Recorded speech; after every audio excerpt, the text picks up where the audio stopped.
Greetings, everyone. Welcome to my studio, where it's always all about art, history, and culture. My name is ARTbyAKPOMIEMIE. If this is your first time, you're most welcome. If you return it, even better. Fantastic to have you here today. Today is something different. The last time, what did I do last time? Last time we did history. Today is culture, and the culture we're dealing on today, it's the ceremony. That's what I call this painting. By the way, this is just two. I hope you can see me. It's it's quite cramped. I just try to squeeze myself in between the two paintings. I'll try not to move too much. I hope you're able to see me clearly. Anyway, this is just two of a collection of, I think I did about 4 or 5 paintings. I did them in oil. These oil paintings, not my usual acrylics. When I want to do finer figures, I prefer oil. And one thing about oil I enjoy when I use oil is that I can take my time because it takes time. Oil, these two paints alone must have taken me over 6 months to do, not to mention the other 3 along. So I take my time with oil. That's why I use oil this time. Take my time and get my message across. Now, before I dive in, I just like to say it's history, which is Urhobo marriage ceremony. Like Sheikh Antadiop tells us, the African culture is more or less the same all over the continent. So you might have variations here or there, but the fundamentals, the essence, basically the same really. So wherever you are in Nigeria or Africa, north, east, west, or south, I'm sure you'll be able to pick out something that, oh, this is something that I'm familiar to, this up to you. And for those that might not be in the continent, I'm sure you appreciate some of all these things because it's done to today we live in a very fast changing world of interweaving cultures and traditions. All cultures of the world are, you could say to one extent or the other, are tinted to various degrees by external interactions. When people come or when people travel, they mingle. So, but this unstoppable phenomenon of modernity penetrates both the spiritual and the mental outlook of people, and thereafter it does, you could say it does, what's the word, it does redefine their realities. These external encouragements, by the way, are either by invitation, most of the times by invitation, but at other times is by imposition from the outside. And the degree of its consequences on a culture can sometimes be measured by the extent to which the people are willing to either embrace it, or sometimes they reject these encouragements.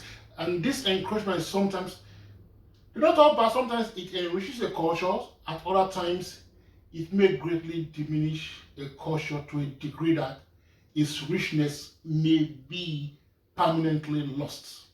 A generation born in the midst of these experiences, one should say, becomes like a child that accepts his fate, not considering the fact that in accepting these realities, that child is losing what you could call, what John Henry Clark calls historical memory. Everything becomes new, exciting.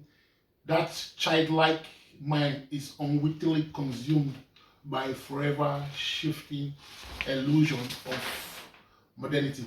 So that's what I thought I will dive into today.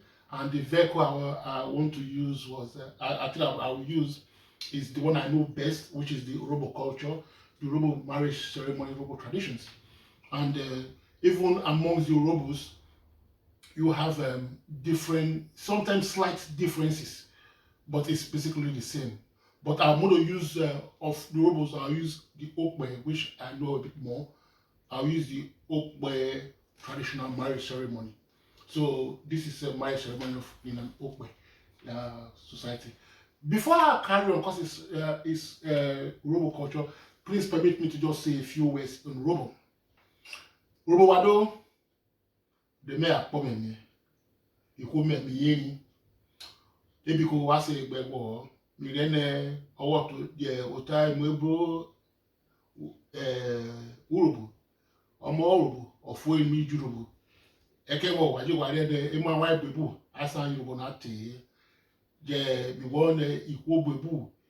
It make a money particular now. I will make a tap for Kidi for Kemon. I'm word where a presentation a bakona. A mirror I do by a will on about Emma White Bebuna. I do by a rule. So if I came on, I saw me war with so you go was the by war. Me war usually. What I'm videos men or come over me or above me Jatina. What's up the Ramona but honor Ebiko was a by war. You know you war one. Sefa Misa Urhobo war to tell Koma Bomikata. You know me yen. Wado Urhobo wado. That was just a little apology I was giving to my Urhobo folk because many in the community will say, why didn't you use Urhobo language? Why use a different tongue? But the reason I'm doing this is just because I want it to reach a far reach. And I will also use this opportunity to appeal to those, and this is basically because of the young people, the young ladies especially. I will explain why later on. I'm doing this because I want as much as possible a bigger outreach for our young people, our young people, world, some of all these our cultures that external interactions are quite affected. And also to use this as a challenge to put to our young people that please, if you're not very au fait with the language, take it as a challenge to brush up your skills on the language. The world is a smaller place now. You can go online. There are Urhobo schools everywhere in Nigeria, in America, in Europe, Canada, wherever. Go online and then get yourself a good Urhobo dictionary. It helps. I got one here. If I may just use a pen to just show you. This one is called Urhobo Basics. It's written by Urhobo gentleman Ekoko Orogun. Hope you can see it properly. It gives you the basics of the language. Once you can get the basics right. One thing about Urhobo language is one of those logical languages, you know. Not just logical, descriptive, I should say, descriptive language. So it makes things easy. Once you can get the fundamentals right, you can easily pick it up. So I recommend this book really. It's called Urhobo Basics. We all know Urhobo. It's by Ekoko. So please, you know, you can get it online and Amazon, anywhere you are in the world. You can easily get a copy and brush your skills. So please help yourself to that. Anyway, back to the ceremony. Like I said, it's two. This is called the Father's Prayer, and this is called the Escortion. I will talk a little bit more on this one anyway, you know. And everything I say here, I'm giving you the basic. If I should say go through the entire ceremony, the presentation might be too long. So I want to just awaken that thing in you to make you dig more for yourselves. This is called the Father's Prayer. One beautiful thing about the Urhobo marriage ceremony, it is so rich and filled with symbolism. And some of these symbolisms are what I will try to explain and for you to see the significance of it all. I said earlier on that I'm doing this because of the women, because sometimes the men are a bit kind of laid back, they just go with the flow. But women like the drama, women like the ceremony. And I'm talking, I think now about my beloved dad who's gone from this world now. He once said to me, he said, you know one thing? He said, when a man's daughter is getting married, the last person usually to know about the marriage is the father, because the daughter and the mom already know who the groom will be. They will do all the planning, all the back and forth. But when it's time to spend money, then they will remember. They say that is when the dad is drawing into the picture. So, and I thought I would just take my time now to explain this to the ladies. So when they want to get married, they will weigh some of all these things, the symbolism of it, and see the significance of all these things and take them on board. Who was it? I cannot remember. It was a Professor Kemetic Asante. He said, before you go embracing other cultures, other ways of life, I'm paraphrasing it now, you should always pause to ask yourself the question, how did my people used to do this before? What was the relevance of these things they did? When you look into that, you'll find that there is something quite rich what the custom was before passage of time. Now it is gradually being overlooked. So we try to get into some of all this. So we'll come to the ceremony. If you can see this, I call this one the Father's Prayer. Very important. You might notice my dressing. I'm dressed culturally today. I thought I would use this opportunity to dress like one of the people in this painting. So I'm dressed like this gentleman here. This gentleman here, I'm sure you can, hope you can see him, is the father of the groom. I thought I would dress like him today. My dressing is, we got the coral bead and the hand on and the neck, you know, and the whole 9 years we do the whole thing. But we start with this. I just an overlay here. So this is the bride. Oh, I love this bride. I must say, even though I painted it, sometimes I just think, oh my goodness, this is one of those what that I did, and of all the figures in the piece, I actually love that. Yeah, so I think, oh my goodness, she's beautiful. I wish I could just kind of, it's as if I can just pull her out and give her a hug. She's a sweet girl. Anyway, that's the beauty about painting. You know, it's your imagination, as far as your imagination can go. Anyway, so this is the bride, and this is the groom. And then we also see here, this is the father of the bride. That is the sister. This is the father of the groom. That's the mother of the groom. The way this is set is the father, the brides, because the marriage ceremony is being performed in the house of the brides. The bride's father's house is where the ceremony is performed. Some people go to church usually, but it's not in the church. It's the father's. I mean, if there was a pastor here, the pastor has nothing to do with the ceremony, the court ceremony. Now, what we have here, we see them all seated, the father of the bride, and then all over here is the congregation of the people, and we have a music band up there, musicians playing up there. The house is filled with people, so the spread goes out and people sitting outside.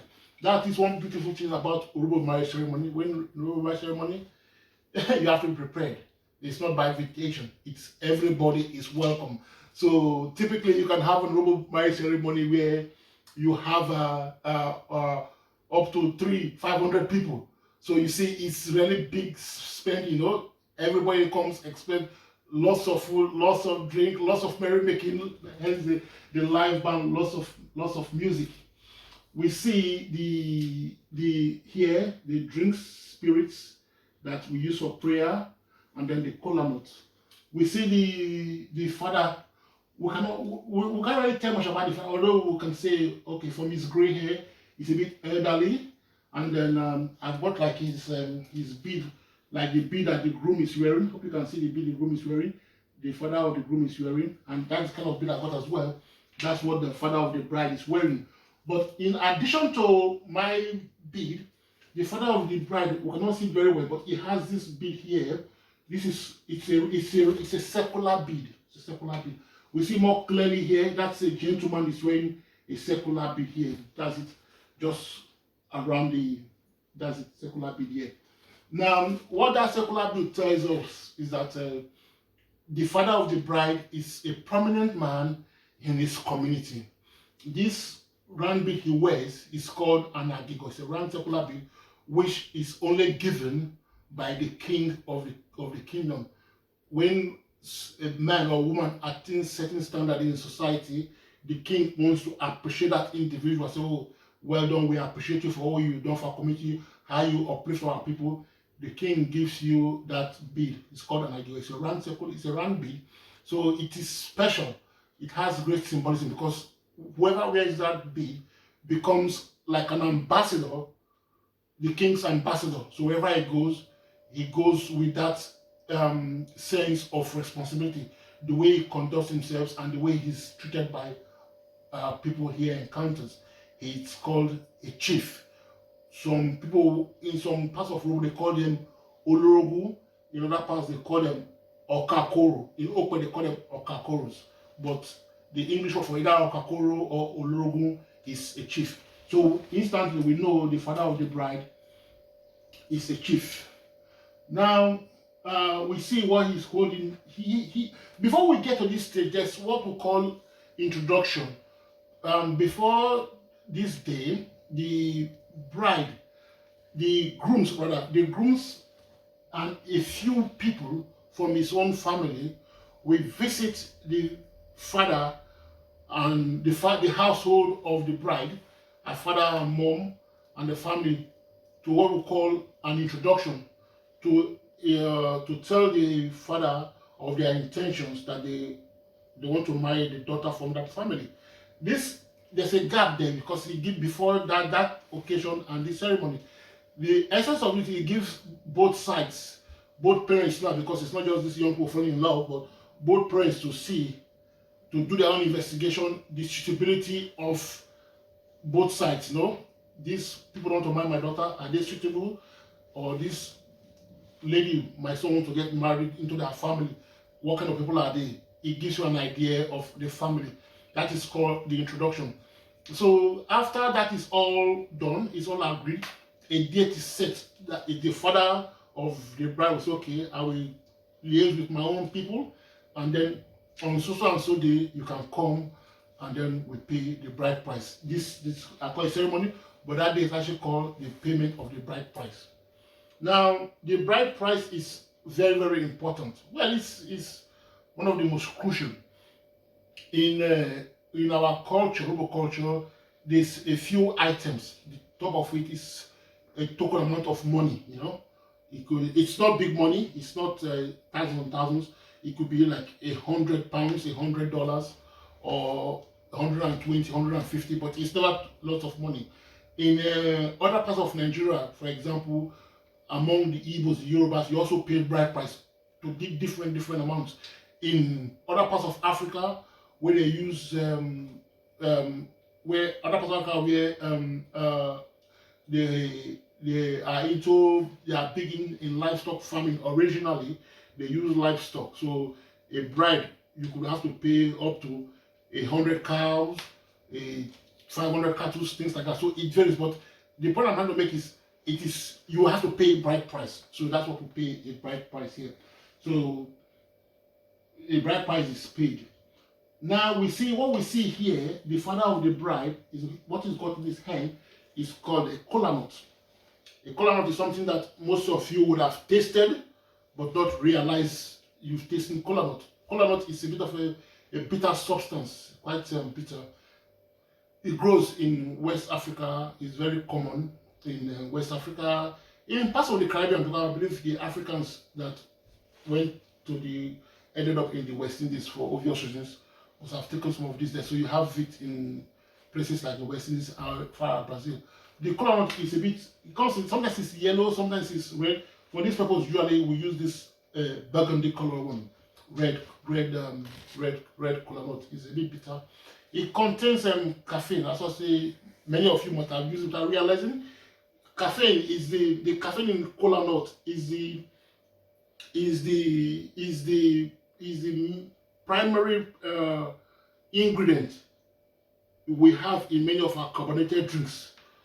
Most popular Coca-Cola. Coca-Cola, the extract of cola is what you get into Coca-Cola. Is that caffeine that is extracted from kola nut that is used in Coca-Cola. I say you must have tasted it without realizing. So this comes from West Africa, this kola nut. So this is what we used to pray on when we're having special occasions. We use kola nut, and then alcoholic drinks as well, spirits. Gin is very common, gin and brandy.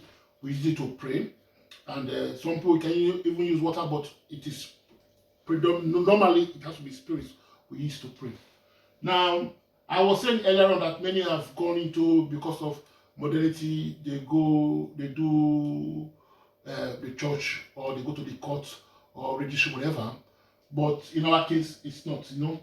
I call this one the Father's Prayer because of the significance of this prayer. Now, you will notice I said earlier on, this is Okwe tradition. Now, in Okwe marriages, when you see the mother is not visible here, the mother of the bride is not visible here. She's in the background. She's in the background. In time, I will do on that one that just focuses on the mom.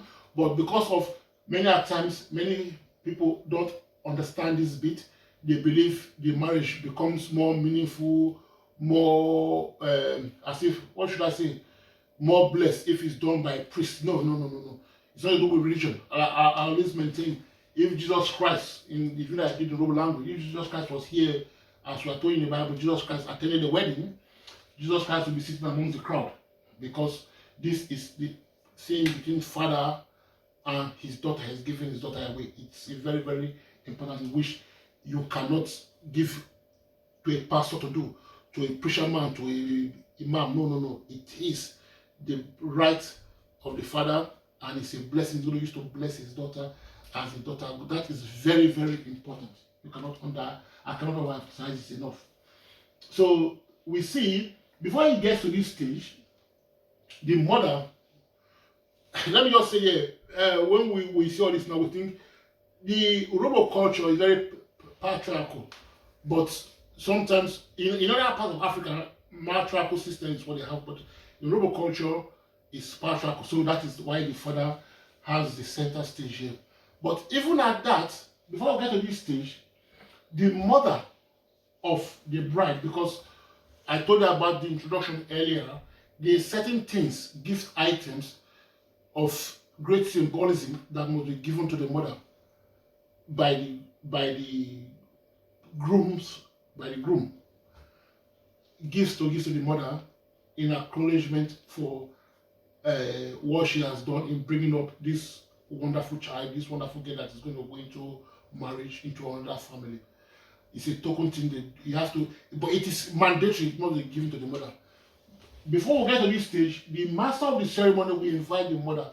The mother will come from the background, and then she'll be asked in front of everybody if all that is expected of her has been given to her, that thing she's entitled, all that she's entitled, has they been done? Have they been given to her? Now, it is only when the mother of the bride affirms that yes, all that I'm entitled to has been done, has been given. It is only then, when the mother agrees, that the ceremony can proceed. If the mother says no, they're not complete, they've not been done, there will be no marriage. Regardless of what anybody says, it will not happen. So let's not underestimate the powerful role mother plays in this. The mother must be satisfied. Now, after the mother is satisfied, the mother says yes, then the ceremony continues. But not all full steam ahead. The daughter is then asked in front of everybody, all these gathered people, all out there, all these drinks, all what has been brought for gathered here, they are gathered here only because of you. They want you in their family. They want to marry you. This family wants to marry you because it's different. Marriage is not two people. It's two cultures coming together, two people coming together. They want to marry you. Are you happy and willing to go into this marriage out of your own free will, your free volition? Or again, only when she says yes. If the girl says yes, she's really happy, only then will the marriage proceed again. So you see, there are two hurdles that the congregation will have to wait to be crossed. The mother's approval, the mother's acceptance, and then the daughter's acceptance and approval. Those two ladies, they're prominent. That's why I say the father's role we cannot underestimate. He only has one role. The father only has one. Well, he spends lots of money. He spends lots of money, but he has one role. And this role is sacred. The role where he's going to pray for his daughter and her future husband. He's going to give them his blessing for them to carry on into matrimonial bliss. That prayer, as a father that understands this culture, we never pray. That is very, even a daughter, if you want your marriage to be blessed, that father's prayer, it's very, very crucial. The father will pray from the heart. It doesn't have to be a long, winding, no. Even may God bless my daughter as you go into marriage. But it has to come from the father alone. Not from the eldest man in the father's family, not from the priest, not even if the pope. If the pope is just in the back. It comes from the father. It's called the father's blessing. It is most crucial. That's what the father is doing. He's going to pray for the two of them. I couldn't quite cap the kneeling down in front of the father. Before I go, if I just go back a little bit, you can see the daughter. She's well adorned. She's wearing beads like mine, you know, lots of beads, hand and a little jewelry there. We see normally, because this beads are a bit expensive, so normally a girl this young will not have this kind of beads. Normally they will come from the mother's collection. All these beads that are adorning this lady. I just have to just show the ankh here. The ankh here is not Urhobo. It's from ancient Kemetic. You know, I love my love for Kemetic, so I put that ankh there. It's a symbol of the continuity of life, you know, never-ending life circle. That is the ankh. A-N-K-H. That's the ankh. I just threw that one in there. Anyway, now we see the kneeling in front of the dad to give them he gives them his blessing, which he uses the kola note. Like I said, the father's prayer, it's so very important, and this is the crucial bit. Forgive me if I couldn't quite capture it here, but you can see the father is obviously sitting down, but the two of them, they are kneeling down in front of the father. They have to be on their knees to receive the father's blessing. From their hand, how you can see it properly though, she is kneeling with both her knees to the ground, but the husband, the groom on this case, you can see his knees up. In the Urhobo culture, for a man must never kneel down with his right knee. It's a taboo. It's not done. Only the left knee goes down. The right knee will always remain up. The symbolism of that is the right knee represents the father. So in honor of the father, a man does not kneel down with both knees. Only the woman kneel with both knees.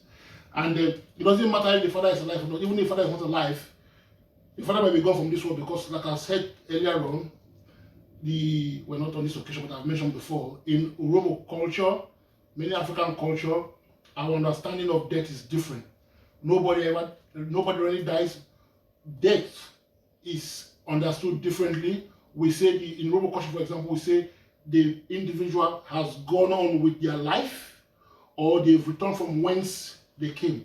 So life is a continuum. So even if the father may not be in this world, the ancestors, the father is still there. So the son will never kneel down with both legs. So even though the father is there, if the father is not there, the knee never goes down. The right knee will forever be up for the man. So he's going to pray. He's praying for them now, and then after his prayer, he gives them with the kola nut. He prays the kola nut, and then he also prays with them a drink. A bottle from a little gin is poured into a cup, which he prays as well. He calls on all the families to bless. Everybody blesses them, and then he gives them the drink. The drink, which he prays, the drink is given to the groom. He drinks. He has the drink. But what happens normally? He drinks, then he gives a bit to the wife. The wife also sips as well. They are both blessed.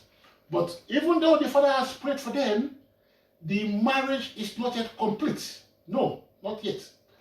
The man has to stand up. The groom now, he takes his seat. Then the wife will also stand up. But the man is seated first. Then from the bride's family, 2 women are selected. So ladies, listen to this now. 2 ladies are selected. These 2 ladies must not be single. There must be two married women, happily married women, not single, not divorced, not widowed women, not widows. They must be happily married. So young girls, if you want to do this, you can think of your aunties, the ones you admire their marriage, you think they are happily married, to do this, to perform this crucial role for you. This role is very, very important, because what is happening here is the man is seated. So these two women, married women now, will come, one on the left side of the bride, one on the right hand side. They holding her, and then they will sit her on the lap of the groom. Right? I'm always saying groom, groom, groom, because they're not yet husband and wife yet. We see in the ceremony, so it's the groom. So what they will sit, these two men will sit the bride now on his lap. What they do, they will count with the congregation. Everyone will join them in the count. In Urhobo culture, numbers have symbolism as well. Organovo, one. God is one. You see? And then we count up to 9. 1 to 9. In Urhobo culture, 9 means forever and forever and forever. Forevermore. 9 is forever. So if I will just use my language, Urhobo language, you'll say the two ladies now, when they hold her on both sides, they put her down, up on the husband's lap. Down, up, down, up. So we count Ovo, Eve, Era, all the way to 9. We stop at 9 because in Urhobo culture, 9 means forever and forever. The word 9 in Urhobo is iriri. So when we get to 9, the whole house, we go re, re, re, re, re. That is forever and forever and forever. And then they sit her on the lap of the husband. It is then the marriage ceremony is complete. Because you see, these women, these two men, what they do that, again, like I said, it is important that they are happily married women. It is their energy now, their energy and good vibration of their matrimonial bliss, they are now sharing with this young woman. So it is important. So you see the symbolism of it now. They place her on her husband's lap, and that is when they become man and wife. In some other cultures, a priest will stand up and say, I might pronounce you husband and wife. No, not in Urhobo culture. This last song performed by these two happily married women signify that is when they become Mr. and Mrs. Then the ceremony continues. It's lots of merrymaking, everybody is dancing, everybody is happy, and then if you've seen Nigerian marriages before, people spray money. So that is when the party begins. The live band, oh my goodness, there's lots of food, there's lots of drink, and the merrymaking goes on all day long. It's beautiful. So that is the whole thing about this ceremony. You know, I just put the sister there. That's the younger sister. Obviously, she's looking lost today. One day is going to be my turn. That's why I started. That is not the mother. That's the sister. The mother is in the background, like I said. The mother that day is treated like a queen. She's not being ignored. She's treated like a queen. She has a big say. So the party will go on, and there will be lots of merrymaking, lots of dancing and partying into the evening. So that's so. So we come down to. I wish I had a glass of water. We come down to this one now. This is called the escortion. This is another occasion of great ceremony, great ceremony. Trust the ladies, you know. Most time when Urhobo guests are getting married, they can change goodness knows several times. So after this ceremony, we see her here. She's changed now. She's wearing red, and she still got the beads on. You know, more beads and more bling bling bling, more gold now. She's all, you know. This is called the escortion. This is more a women's affair. What happened here is that, like I said, after the ceremony, after lots of party here, the husband here goes with his entourage to his own house. Now, this image here, you see this in this piece here. We see the bride here. We see musicians. You see drummers here. You see, I like this trumpet actually. It reminds me of this Gillespie. You know, that's what I was thinking about that Guinness one actually. With the pump ship is playing his trumpet. You got more drums here. So and then you've got this lady here singing. This is a praise singer. What happens here is that they're going to her house. So this lady is just shining her with prayer. Yeah, I'm sure women love that. Somebody whose job is just to sing your praises, tell the world how beautiful, how gorgeous you are, how lucky the man is to marry you, just shine her with praises. That is the role of this praise singer here. But crucially, you look at this painting properly, a suitcase, boxes, suitcases, more suitcases. So I'm surprised you're wondering what's it with all these suitcases everywhere. Now, in Urhobo culture, the woman goes into marriage from her parents' home. That's where she goes from her parents' home to start her own family. So here now, they've left her home now. She's going to her husband's house where she's being escorted by the female folk of her family and also her friends. They're escorting her to her matrimonial home now. You could see here, I don't know if you can see it clearly. Please, when you want to watch it, maybe you can enlarge your own thing.